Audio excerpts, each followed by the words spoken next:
What's up guys, Technicals Tinkers here. So I was gonna script this video and do it correctly, but I'm just gonna kind of go for it. You might remember some months ago, I 3D printed this, a life-size dummy 13. Check out that video, it's somewhere. So since printing this dummy 13, it's just been sitting up here and I thought, let's give him a companion. So I downloaded off printables the dummy 13 dog model. And if you've been following my vlog, you've been seeing the process with that. So this is the dummy 13 dog. This is 300%, which wow, right? 100% is super duper tiny. This is not the model that I'm printing. I'm printing a life-size dog. I ran into a lot of problems with this. Same as the dummy 13, the ball joints, the cup and ball joints. When you scale this model up, those joints don't scale for some reason. You can't pop them in and out easy like you can on the smaller 100% version. So I designed these, which are just the split of the model, and you screw it together. That way you don't have to pop it into place and risk breaking everything. So printing the skeleton, the structure, that's not really interesting. It was the outside of the dog that's the interesting part, the colored part that makes it look like a dog. And I wanted to print all these pieces in one pass, but you can't really do that on dinky little bamboo printers. They're too tiny. I need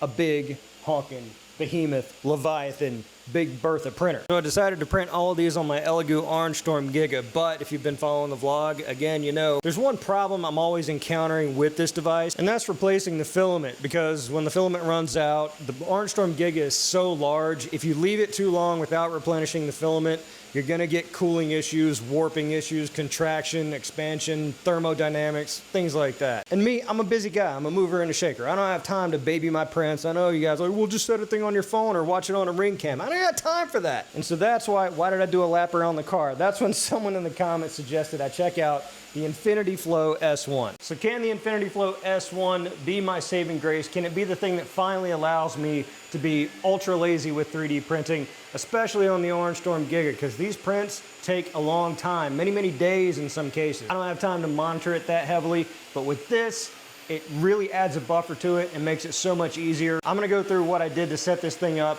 It wasn't a cakewalk, but I think we've got a great solution here. And honestly, at this point, after using it for a couple weeks, I would say that if you have an Orange Storm Giga, this is almost a prerequisite to get with this printer. Super special shout out to Infinity Flow for sending this over. Thank you again. When I got it, assembly is very easy. And again, several of my peers, other 3D print tubers, have gotten this and had great success with it. So I'm sure you're familiar with it, but I've not seen anyone run it on an Orange Storm Giga. Infinity Flow said that other users are running it on an Orange Storm Giga.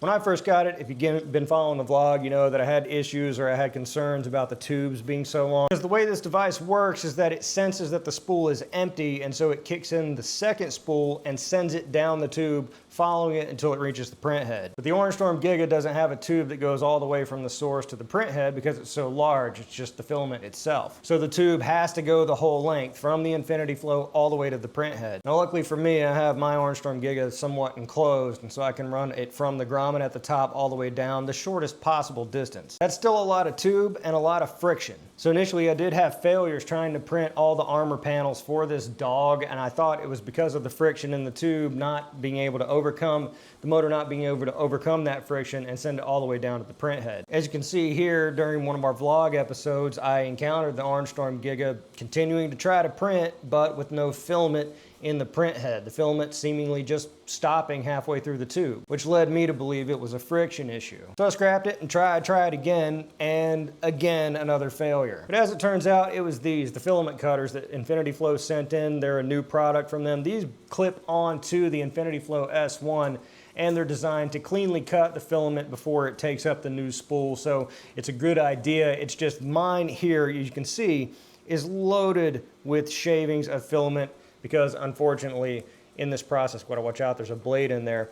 It had gotten catty-cornered, and when the filament came through, it was just dragging against the blade, shaving off pieces until ultimately the blade just kind of grabbed in and cut all the way through it. And because the motor is placed after the cutting blade, it would just pull nothing because it was already cut. Communicated this to Infinity Flow, at least that's my theory, and it seems like it's a pretty good theory based on what I've seen. I removed the cutters from the Infinity Flow S1, and ever since it's been printing flawlessly. I didn't enunciate there, flawlessly. So originally my dog I wanted to do in a black and pink motif after the best band to ever walk the face of the earth, but I ran out of pink because of those failures, so we have to go red. Because they say freak when you're singled out, but the red, it filters through. So after that, I was able to print all the body panels for the Dummy 13 dog. So now we've got all the body panels printed. let's assemble it.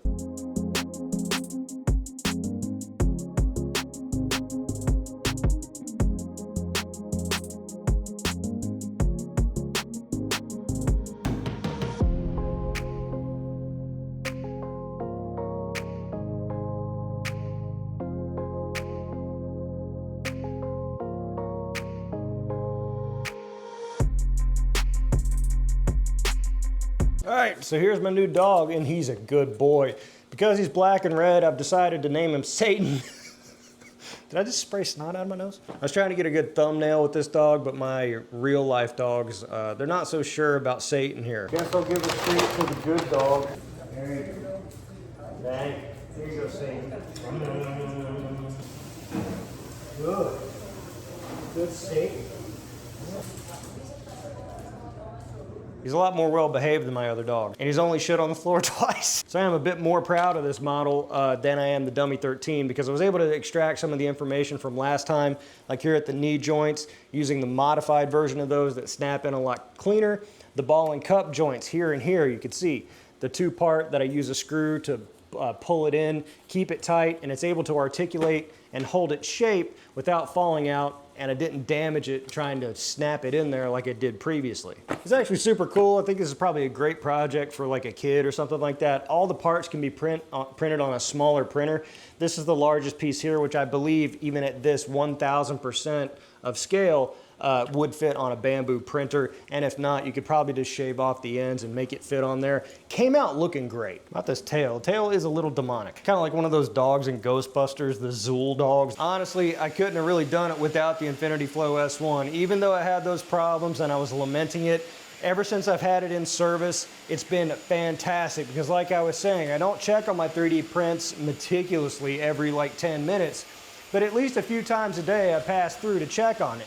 That way I can see if the spool is about to run out, then I can just preemptively cut it and go into the next spool because I know that I'll be gone for another 10 hours or whatever it is. Right now I'm running a PET G print for another project, for a paid project, and so I've got it loaded here. It's been running great. This is a very heavy infill print, very large print, 60%.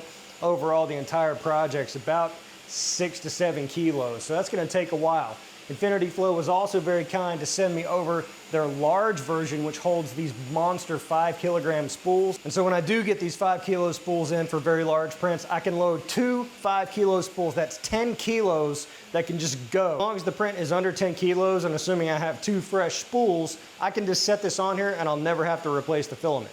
Setup of the device is super painless. It doesn't require any software or configuration, or you don't have to plug it into the machine for it to work. You just turn it on, put the filament in, and it just works. Is there any better type of device than that? The one that just works when you turn it on? So as it stands right now, the Infinity Flow S1 is a super duper recommend, and like I was saying, basically a prerequisite for the Orange Storm Giga or any other very, very large format printer that eats a ton of filament, because you don't want to have to be replacing that kind of stuff. You know, if you're on it all day long, all the live long day, and you don't mind replacing it, you don't mind taking the risk on any potential issues between filament changes, then maybe not. But for me, lifesaver, absolute lifesaver. The filament cutters, not so much. Not, you know, my experience with them was not great, and until they work out the kinks there or make some revisions, which it sounds like they're doing, I'm not going to be much of a fan of those. But this device itself, super great. If you want to buy one, go to the link in the description below, because if you buy some, then I get a commission off of it, and that is good for me. Let me know what you think about Satan here. Let me know what you think about the Infinity Flow S1.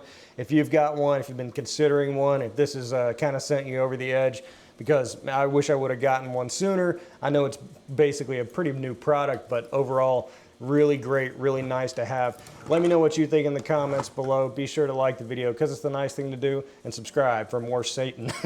I'm the Technicals. See you next time.